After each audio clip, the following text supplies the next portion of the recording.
and welcome to our webinar, How to Increase Nonprofit Revenue with a Marketing Plan. I am Jackie Lalley, co-founder of Yodelpop, and we are so happy that you could join us today for our session. So let's start with a little bit of information by way of introduction. Again, I'm Jackie Lalley. I am co-founder and partner at Yodelpop. I have a background as a nonprofit communications director at a national nonprofit, and my focus is on helping nonprofits achieve growth through the integrity of your communications. I am joined today by two of my team members at Yodelpop.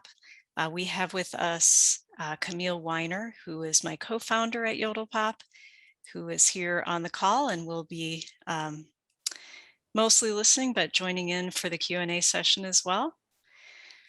Hello, everyone. And we also have Yodelpop account manager, Corey Albrecht, who will be joining us for the Q&A too. Hi there, welcome, glad to be here.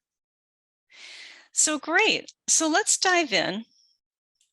What we'll be talking about today, and I just want to reassure you that you will get the slides after the session, so don't feel like you have to write everything down. In fact, I really encourage you right now to tune out everything else, close your email, and concentrate, give yourself the gift of just concentrating on this one session to really dive into the ins and outs of marketing planning for your nonprofit. You will get the slides afterward, and we will end with a Q&A session.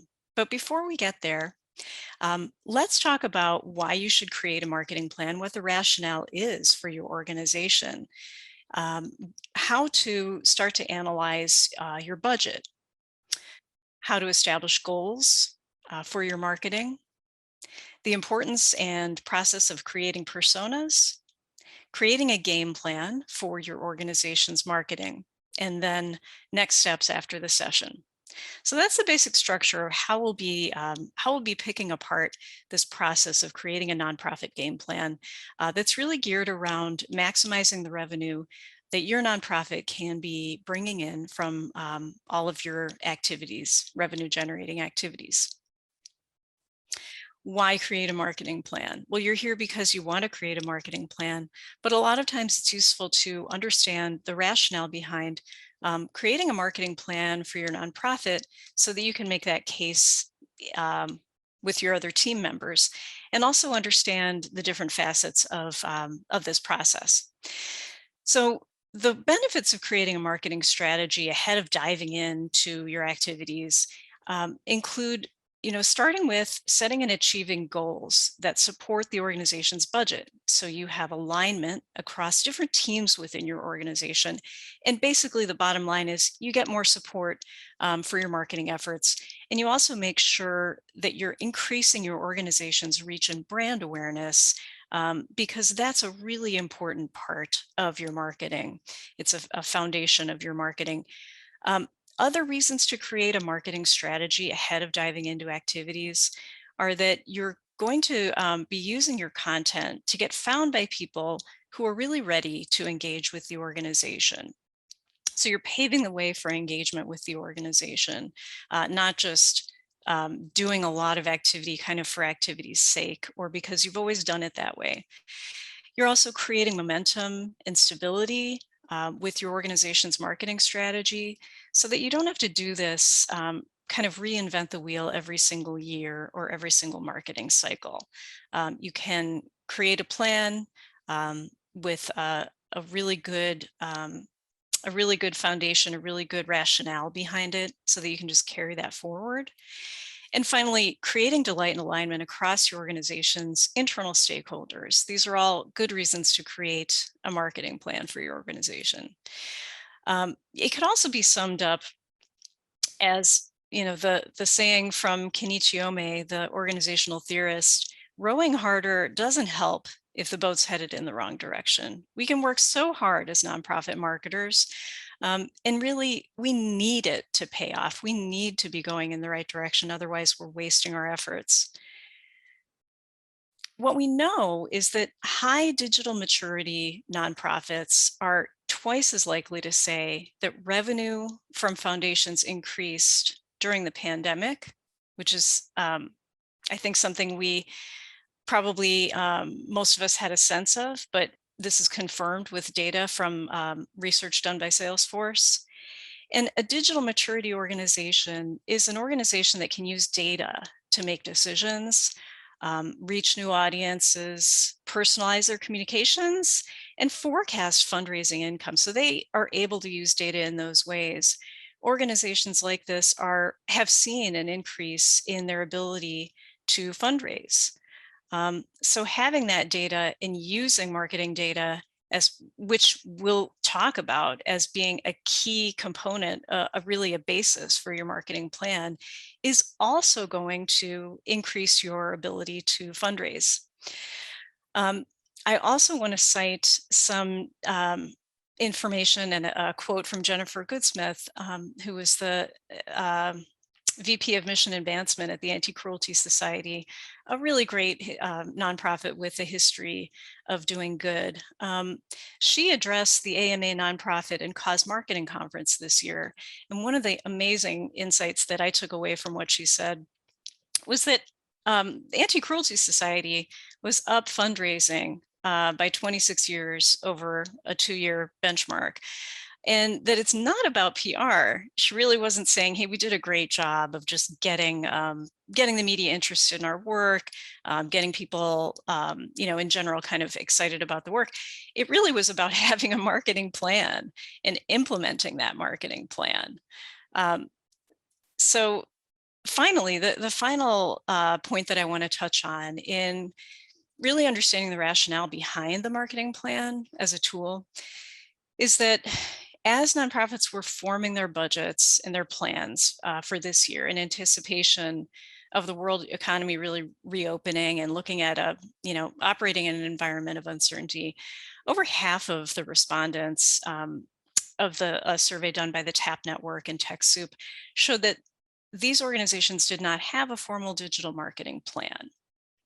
So if having a digital marketing plan increases your revenue, your likelihood of attracting revenue, and more than half of organizations don't have a formal marketing plan, that's definitely a problem, and we want to help. So that's why we're doing this webinar. The first step in creating a game plan is to look at your budget, do some analysis of budget, and here's how we recommend doing that. You want to start by looking at your organization's revenue plans and budget for the coming year. So one of the things that I see happening a lot is you have an organization has a marketing plan, an organization has a budget, budget includes expense and revenue. And on the revenue side, we have all of these expectations for different lines of revenue. It may be, very granular, like we expect to raise $500,000 from our annual gala. We expect to raise X amount from donations or fee-for-service training.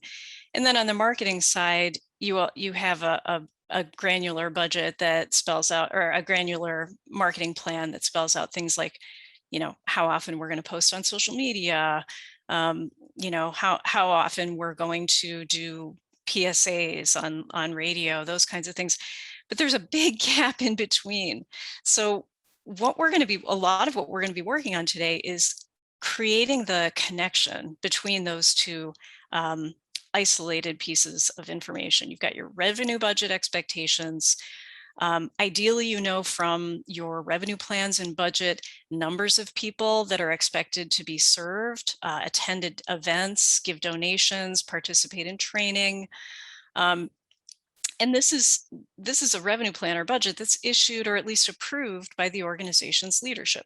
So it includes all the organizational targets that are required, that require marketing, right? So these are the things that you're going to be marketing toward in order for these things to be achieved. So we need to create a connection. The place to start is getting your hands on that budget, and with as much detail as you can get. So Then we look on the marketing side at how much we're going to need to invest to achieve our goals. So looking at the basic pieces of data that you need in order to start digging into planning marketing activities. One is the budget. We just talked about that, specifically the revenue line. But then on the expense side, how much are we going to need to invest in order to achieve our goals for marketing? We're going to need an equivalent of X number of marketing people. Look at all of our advertising expenses. They include growth technology. How much do we need to anticipate spending on a CRM, a customer records management system, marketing and sales automation software, a fundraising platform, any integrations to make your software talk to each other. So we need to anticipate marketing expense. And we also need to look at what is our current spend on marketing activities. How much are we currently spending on things like an email marketing platform, Constant Contact, MailChimp, based on the number of contacts that you have and the amount of activity.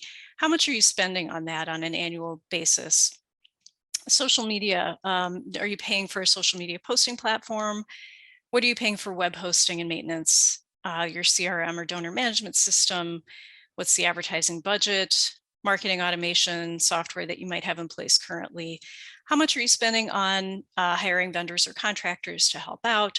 So get a handle on those things. One of the reasons we look at these is that as we talk about the activities and how to plan them and what the most effective activities are going to be for the organization, you may find that, and we always find that putting in place a central marketing automation piece of software is going to eliminate the need for a lot of these independent pieces that have been kind of Frankenstein together.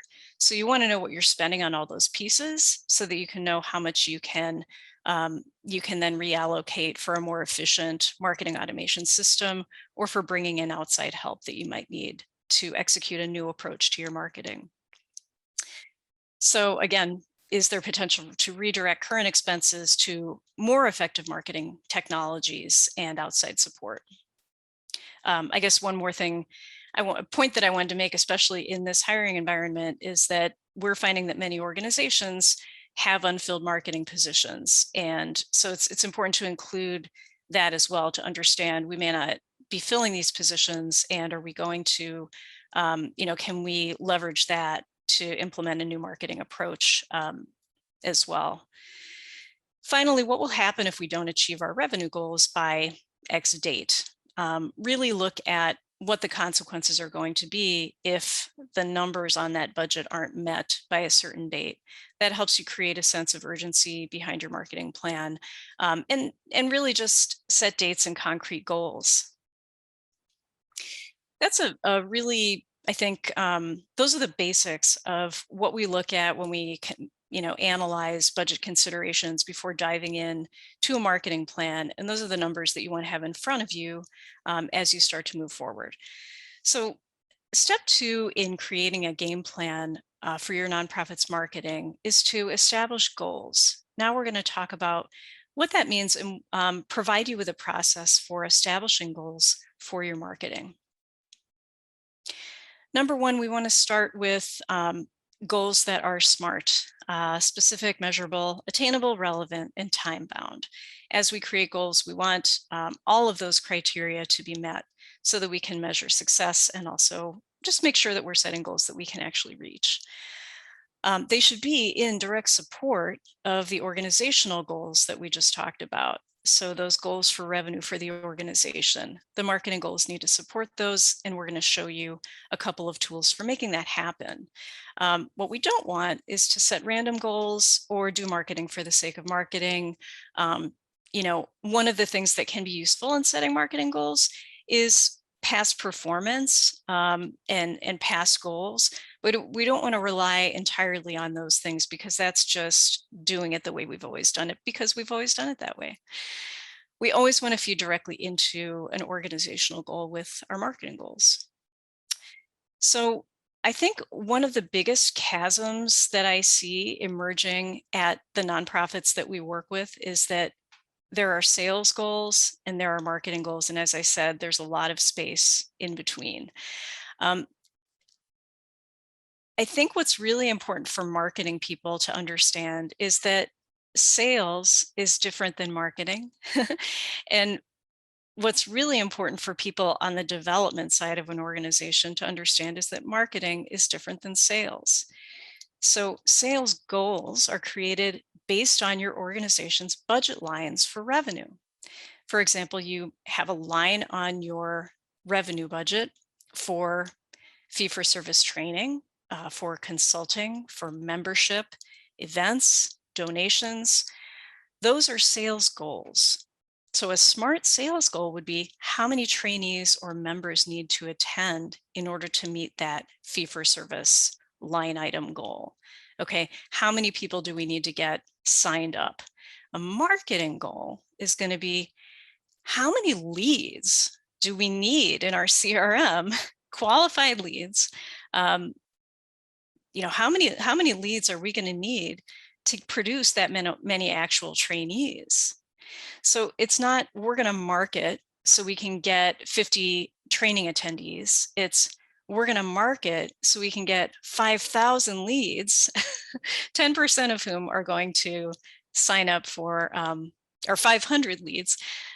So that how many, we're gonna produce 500 leads so we can get 50 actual trainees at a 10% conversion rate. I think there's a lot of mystery around how those two things relate to each other. I think there's a lot of just lack of knowledge that there even is such a thing as marketing goals as opposed to sales goals. So we're trying to break through that kind of mystique and just make it really easy to understand how these two things fit together and that they are separate. So here's a crosswalk that helps to drive that point home and really show how it can work in a concrete way. Over on the left, we can see an example of an organizational SMART goal. So we see, let's say we want to increase training attendance by 10% by September 30th of whatever year it is. Marketing goals that could support that sales goal or that organizational revenue goal would be increase the training email list contacts by 50% by July, increase the open rate for those training emails, those promotional emails around training by 5%, increase the click rate of those emails by 2% by X date. Increase Facebook likes for our organization by 50% by July, so we're reaching more people with our promotions. Increase LinkedIn group membership by 50%. These are marketing goals. So I think when we start the process of creating a marketing plan, it's really helpful to do a crosswalk like this. Just map it all out. Here are our goals for revenue. These are our sales goals. Ideally broken down, by attendance, by people. Your organizational SMART goals for quote unquote sales, it's really helpful if those are couched in terms of numbers of people so that marketing can kind of be speaking the same language. And this is from the marketing plan, nonprofit marketing plan template that Yodelpop provides for free. You can go on our website and download it anytime. So this, I include this this graph or this spreadsheet because even though it has a lot of numbers on it, I'm not going to talk about all the numbers on this spreadsheet. It's an example of how the process that we help organizations use to bring together sales and marketing to do a little bit of sales and marketing alignment. So we map out, what the actual revenue was from a particular activity at the organization, and then how that would be affected by growth at a rate of 125%, 150%. Over here, we see what the sales goal would be. And then in marketing, there's a commensurate increase in how much traffic you would need to reach a bigger goal, how many leads you would need to reach that bigger goal. And that's all backed up by numbers that formulas that we've created. You could do the same thing. You just, pin those numbers onto a value like, let's say you're going to expect a 10% lead to registrant conversion rate. That's, going to produce the numbers that you see here in terms of the kind of traffic, the kind of leads you need to generate. Marketing activity is really geared around increasing these numbers in blue. And those are the activities that, that you need to plan. Pretty simple, right? So what we're looking at here is an example, some specific examples of SMART goals that you could create for your marketing. So traffic, X sessions per month, new contacts, 20% increase per month, LinkedIn, Facebook, Twitter, Instagram engagement. You can set a goal for followers, growing from the current number to the number that you need based on a percentage that you've calculated. You can also do traffic to topics. So we organize content marketing into topic clusters. And each topic cluster, we'll talk a little bit more about what that is when we get to the activities part of things very soon. But you can look for traffic that's coming to your website that deals with specific topics that are that you're really looking to promote right now. The number of subscribers to the blog or newsletter. All of these obviously need to be pegged to a particular period of time in order for them to be SMART goals. And these are the things that you're going to measure as you're going to use to plan activities and then measure as you move through the year. The next step to creating the nonprofit marketing plan is to prepare ideal personas. Some of you on the call probably have already worked on nonprofit personas. I think there's more to be learned, even if you've done them, in terms of refreshing them and making sure they're really working for your organization. So we do like to refresh these at least every couple of years. And if you haven't created them already, the ideal personas are really an essential foundation asset for your organization. And they're critical to setting a foundation for your marketing and sales and development efforts. We have a tool for this, for creating ideal personas, that you can download as well. It's the Nonprofit Persona Template. And here's an example of the product of the persona development process that we engage in. And you can see the kinds of information that you're gathering. The idea is create an ideal persona that represents the person that you're trying to reach. And as an organization, you might have 3 of these, you might have 5 of them.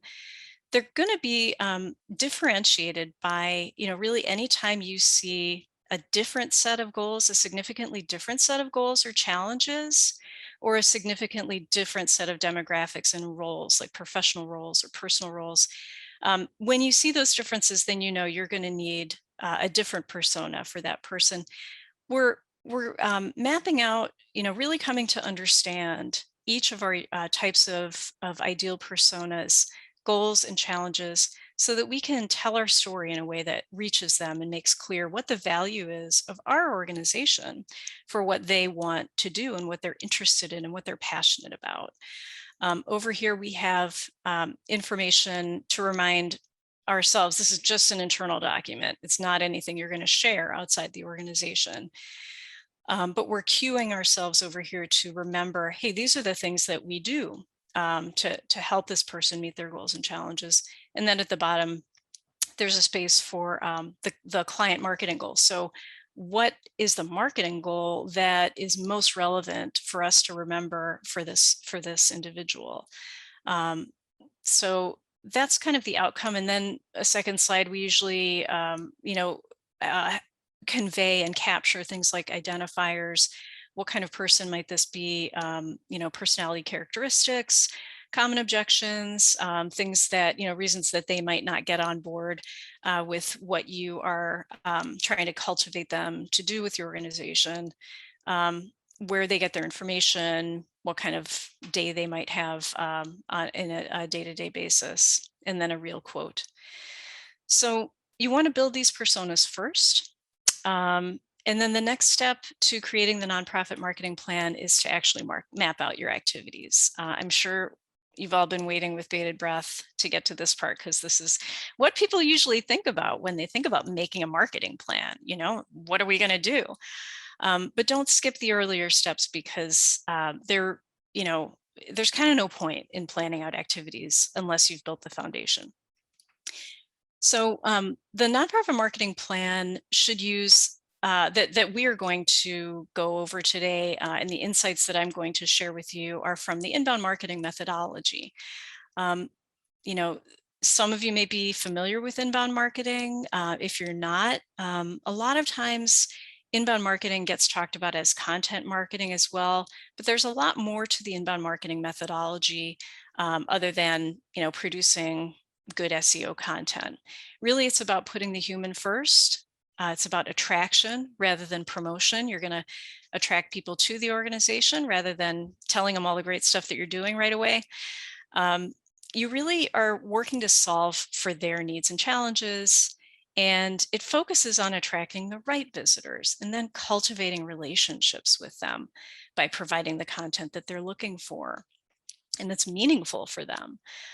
It really requires us to move beyond a simple website and an outdated sales funnel. I'm not saying um, nonprofits all think about a sales funnel, because oftentimes that's not there. But it's not just about, I think in practice, a lot of organizations do think about a sales funnel in the sense that it's all about getting our message out there. And if you're in marketing, there's a lot of pressure to do that. Well, it doesn't work in the current SEO climate and in the current culture. There has to be a movement beyond just pushing our stuff out there and trying to move people through a funnel.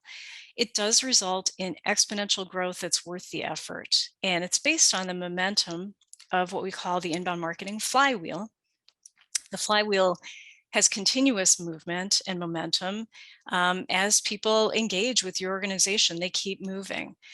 So the marketing phases of the flywheel we see right here in the middle. Our supporters, donors, and members are right there in the middle. It's all about them. Marketing is working to attract them. We'll talk about how in just a minute.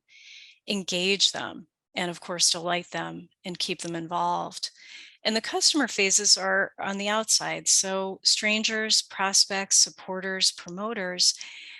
This is where people are moving from being someone who's not even familiar with our organization to becoming a prospect, someone who might come to a training, might come to an event, turning into a supporter, a regular attendee, and then sharing the message, spreading the word.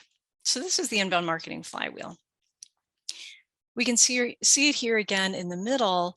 What we're doing here now is starting to think about some of the activities that you may be familiar with, that are marketing activities, and really what they do, why we should be doing them, how they fit in with this methodology.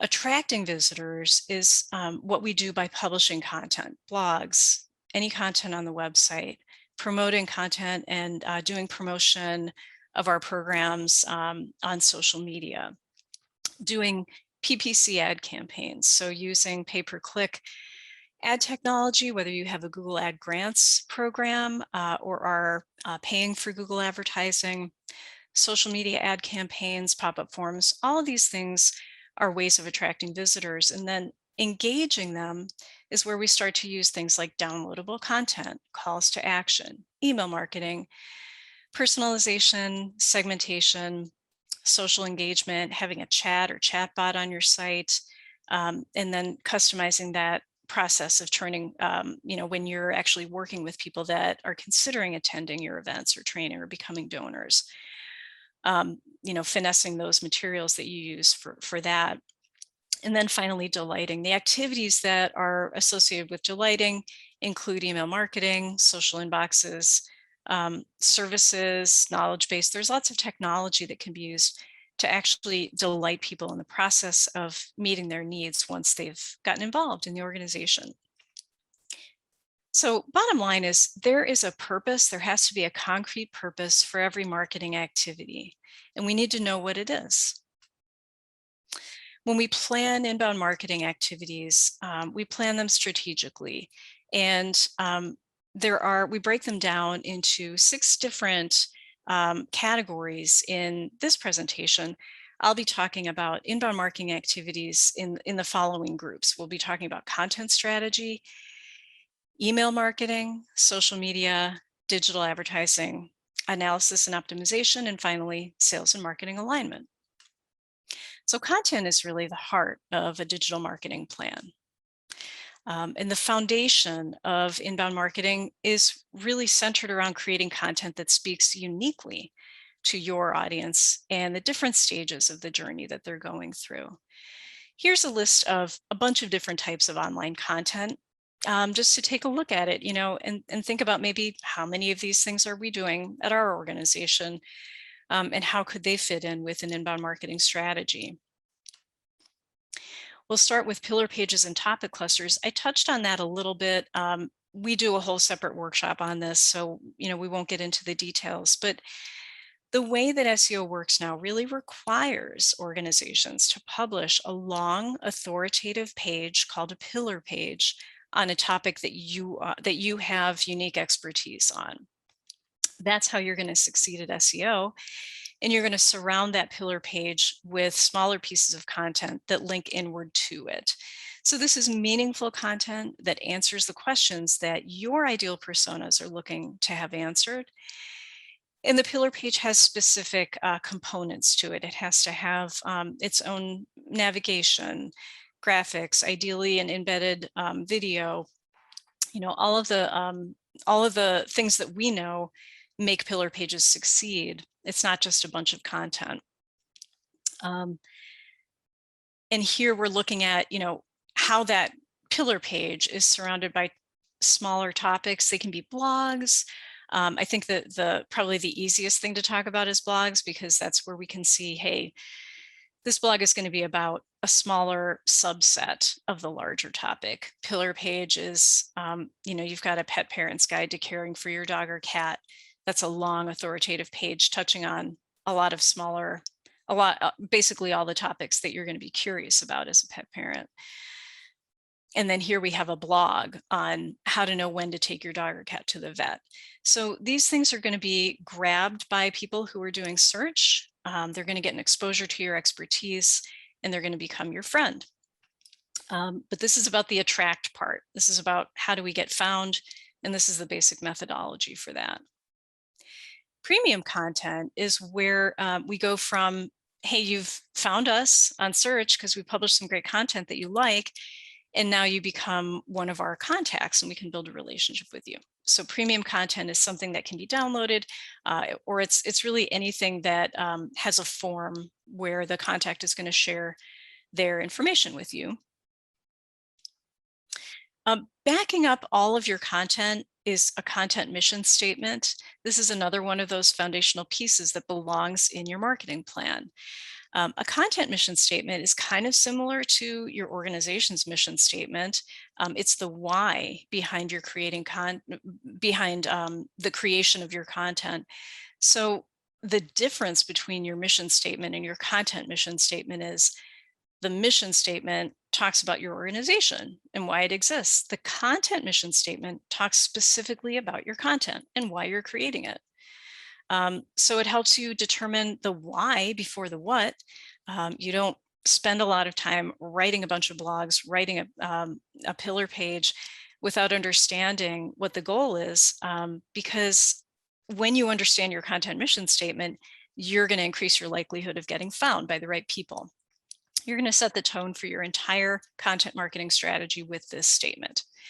And finally, you're going to ensure that there's alignment and purpose between your marketing team and the rest of the organization, because everybody believes ideally in your mission. This is a way of making everybody believe in your marketing. So here's an example, kind of a template that we use for writing content mission statements. And it goes like this. Our mission is to blank. I'm sure you have that language, plug it in. But when it comes to our content strategy, it's not about doing that. It's about the idea that everyone should know how to blank. So taking the example of the organization that we used in our sample, One Health Organization, our mission, and I won't get the words exactly right, but our mission is to make sure that everyone who needs veterinary care can get it regardless of income. But when it comes to our content strategy, it's not about doing that. It's about the idea that everyone should know how to be a great pet parent. So those are just examples. And definitely work on your content mission statement. Content mapping is another tool that's used to plan the right content to be able to achieve your revenue goals and your mission goals. So a customer journey map is this visual representation of how a customer or prospect, this is sales language, but how a person goes through a process to achieve a goal with your organization while also satisfying their own motivations, their needs and pain points. So here's a look at the content mapping tool that we use. We can see what's called the buyer's journey in the commercial world, but the persona's journey is here, moving from awareness to consideration, decision, and delight. And then these are the kinds of content that are most appropriate. So we need to have this steady stream of content for every phase of that person's journey. They become aware of a problem or something, maybe it's a societal problem that they are just learning about, just starting to develop an awareness of. They then are defining their problem, researching it, learning more about it and how to solve it. They're in the decision phase, they're choosing a solution. They're saying, oh, this is what needs to happen. And then in delight, they're becoming an advocate, promoting, continuing to participate in your training, for example. And then down here, we have the types of content. So we move from, if you remember the slide where all the different types of content were listed and it's kind of bewildering, we move from that to, oh, okay, we need to have published this type of content to help people when they're learning about an issue. And we need to develop this type of content when we're starting to guide them toward our solution, over here when they're considering who to get that solution from, and then over here to keep engaging with them. And then here we have we're showing the life cycle stage and assets that are appropriate for those stages of the buyer's journey in some specific ways. So this is an example of how you might fill out a tool and develop content for every stage of the persona's journey for the particular organization that we just talked about. So they have a persona for their potential donor. This is the kind of content that could be published, and we fill this out and then dive into creating the content through kind of the particulars, the specifics of the activities of the marketing plan. We want to start obviously with the blog. The website needs work. Our programs are really our key tool in developing and promoting an accurate awareness of the kinds of issues that we deal with, and on down the line, getting into specific things like video testimonials and an e-newsletter. And then the mission, we keep that mission front and center. It really helps to connect everyone to the marketing effort across the organization. So all of those things that we just went over, the key pieces of the content marketing process, we have a resource for this. It's the Nonprofit Content Marketing Pillar page, and you can go to our website and take a look at it. It goes into a lot more depth on content marketing and what it is and how it all works. So when we look at marketing activities that help connect and engage, so we're moving from awareness to connection and engagement, email marketing is critical to this part of the marketing plan.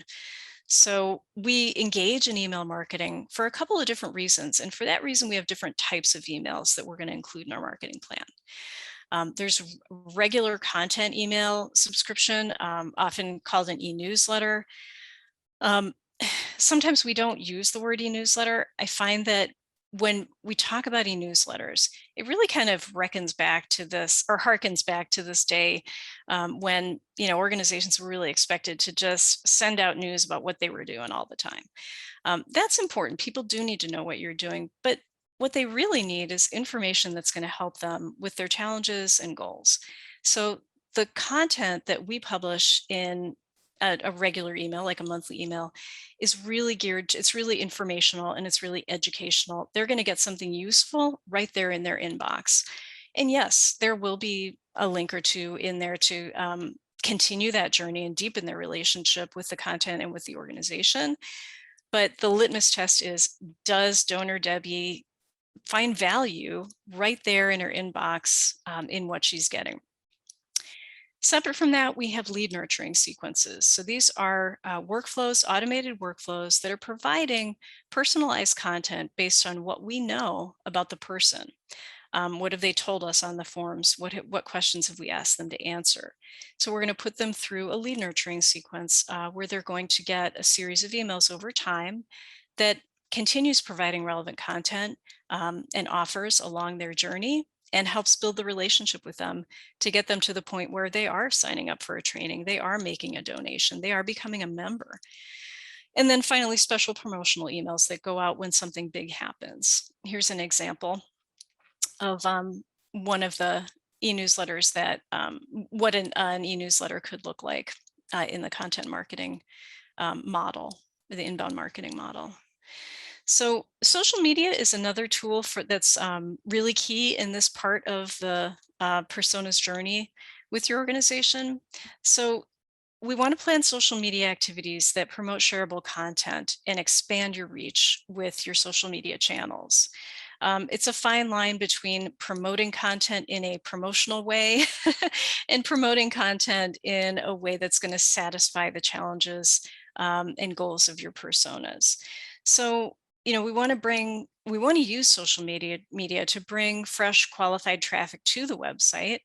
We're going to promote the content we have, but we're going to do it in a way that is that's engaging and informative for everybody that you've managed to attract to the organization.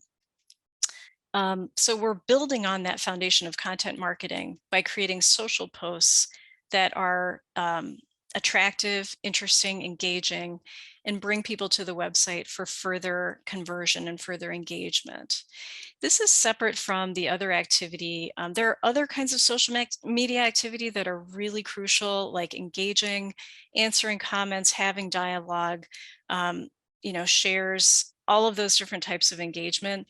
Those are separate and they need to be included in your marketing plan, but they're not quite as plannable in terms of, hey, we're going to plan out our social media strategy for the next year and the types of content we're going to promote. I think what's really important with that, the engagement part of social media, is to just make sure that you've got the resources consistently allocated for that. So you have hours, you measure that kind of activity in hours and availability and response time, as opposed to like numbers of posts and types of posts, which are going to go into your social media part of your marketing plan. And then advertising. So through advertising, we're going to promote shareable content and expand our reach in our social channels, via our social channels. The main advertising venues that we see being most effective for the nonprofits that we serve are Google Ad Grants and Facebook. There are other advertising venues, obviously digital advertising venues. These we find provide the most ROI. LinkedIn advertising is very expensive. Twitter advertising is very expensive. And we found that we've just been able to get the best results with these two channels. But there's always a case to be made for something different, and it's got to be customized case by case based on what the goal is. With Google Ad Grants, there are a lot of steps to get through and hoops to jump through, and we're happy to help. It really is worth it. We see organizations get a lot of traffic based on the Google Ad Grants program, but also paying for paid advertising campaigns occasionally as well doesn't hurt. So analyzing and optimizing. This is a really important part.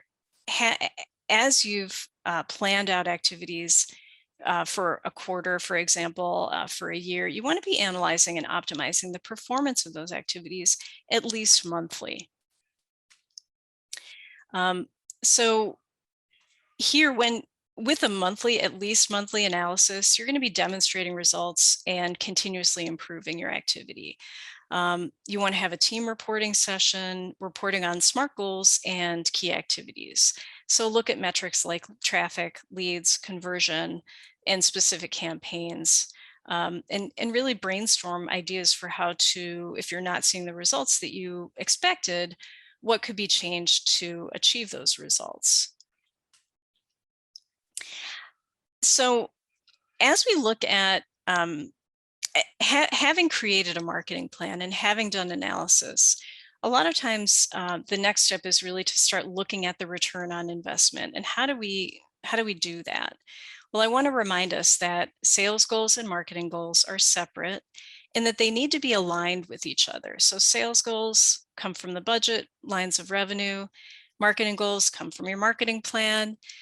Sales and marketing alignment helps you see how marketing is contributing to sales. It helps you set marketing goals, plan activities, and justify expense. So we really need to align those two things. All too often, this was a really nice quote in an article in Stanford Social Innovation Review. All too often, nonprofits take a build it and they will come approach. Well, we actually need to develop a more sales-driven approach to social change. So looking at what the need is out there and how we're going to meet that need, as opposed to broadcasting our message over and over again. And sales and marketing alignment is something we can kind of borrow from the corporate side of things to help make sure that we're actually doing the right activities, activities in marketing that are actually supporting the ultimate goal, generating revenue through your services or membership or donation. So through sales and marketing alignment, we start asking questions like, which marketing efforts drove the most revenue? Which specific touch points that are there that inspire our prospects to take action or influence them to take action? How long is our buyer's journey? What's the first touch point of for example, our most common donation level or membership? These are things that you really need data to be able to answer, questions that you need to be able to answer with data. And to some extent through software integration or at least a basic import strategy. So as we move forward, the way I want to close kind of with this saying that we have, the way to achieve goals is to take one step at a time. It can be overwhelming to sit down and say, we're going to create our marketing plan. But that's why we've taken this step-by-step approach through the deck. I really hope that when you look back at the deck, you can just start by taking one of those steps. Start by, getting that done, and then move on to the next step. We are here to help. I think I want to pause right here for questions. And we do have some time. So I think Corey is going to jump in with questions that have been coming in and we can address those. Excellent. Yes. The first question was back on digital maturity. The question was, how do we achieve digital maturity? It's a big one. Yeah, excellent. Yeah, and digital maturity, I'm not going to give everybody whiplash by going all the way back to that slide, but digital maturity, I remember, is basically about having data. It's about having data, data. That's how we develop digital maturity. And how do we get the right data? Well, we can do it. I think part of it is putting in the time and having the right expertise. Part of it is having the right technology. So we see, a lot of organizations, and we used to do this too, as a marketing agency, used to cobble together lots of different tools and spreadsheets. And it's not that I was going to say it's not that it can't be done, that you can't develop digital maturity with a cobbled together technology strategy.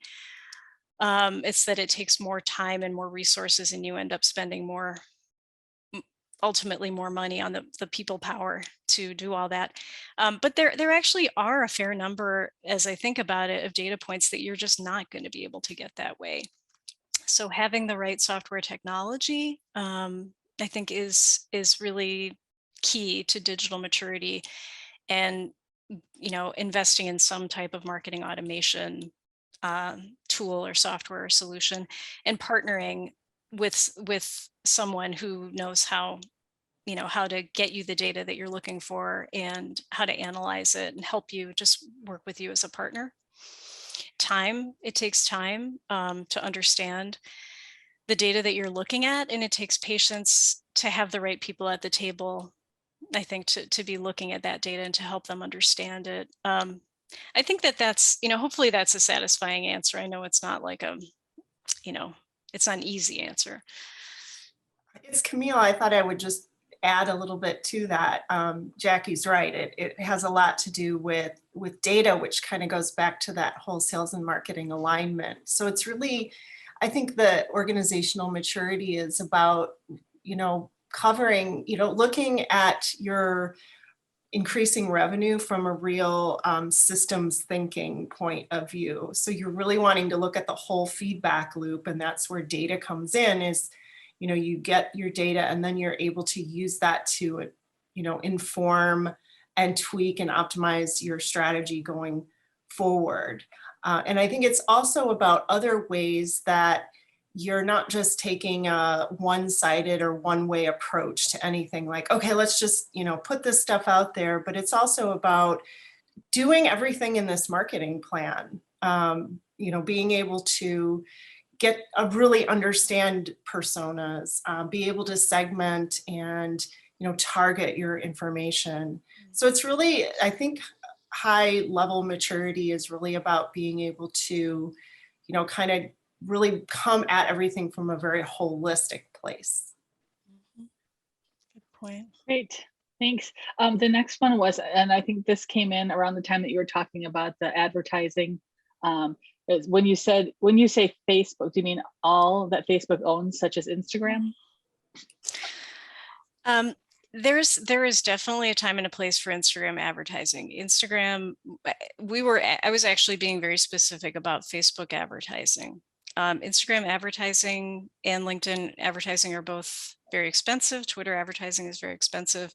We just find that typically organizations don't have the type of budget allocation, and honestly, businesses too.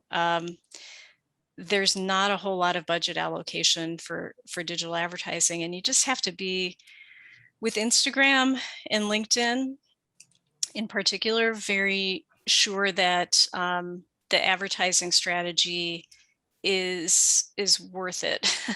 I guess that it's properly aligned for the expected results, and that there is the expectation that there will be a higher investment when advertising on Instagram and LinkedIn. So specifically, the organizations, we typically find that Facebook itself is the most economical choice, as well as PPC. And when we talk about Facebook, we're not talking about boosting posts. We're talking about actually using the advertising tool, because that's where you get the ability to target the way that you need to target. Excellent. I think we have time for one more. This one is for a small organization with a small staff. Which step? Where do you think we should start? Sure. Yeah, definitely start with the personas. That's always the place to start. When you develop personas, this really cool thing happens. You get a conversation going at the organization that people get excited about. And I think for a small organization, especially, it's important to get lots of people involved in that process, and especially the people that deal with the front lines. Even people that are service providers, receptionists, anybody who's doing signups for events or training or membership. Getting those people together to talk about the people that you serve, it really gets people excited and gives them a chance to have input in a way that makes sense to them. And then you're also looking at other data sources. So the people at the organization that have more of a data mindset, they also get a way to contribute.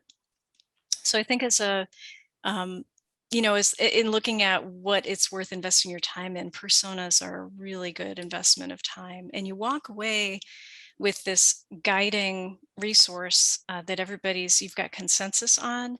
You can hand it to a partner that you're working with, marketing partner, designer, basically anybody that you work with kind of seasonally, you know, as long as it's their internal to the organization. I would say that's the place to start for sure. That and getting your hands on the revenue budget, and as much detail as possible about where that revenue is supposed to come from. You know, how many bodies are we talking about, so that you can then set a traffic and lead goal. Hopefully that's helpful. Is that the last question for now? It is. We can continue the conversation in a consultation. For anybody who wants more information or wants help kicking off their marketing plan, we have a free nonprofit marketing plan consultation that we can offer you just by going to this URL that you see here, yodelpop.com/consultation. And it's a chance for us to talk about your challenges, about things that are going well, how you can replicate them, and really how you can get started in creating your marketing plan. So make sure to sign up for that to continue the conversation. And with that, I want to thank you again for joining us for this webinar, and I wish you all a great afternoon. Take care.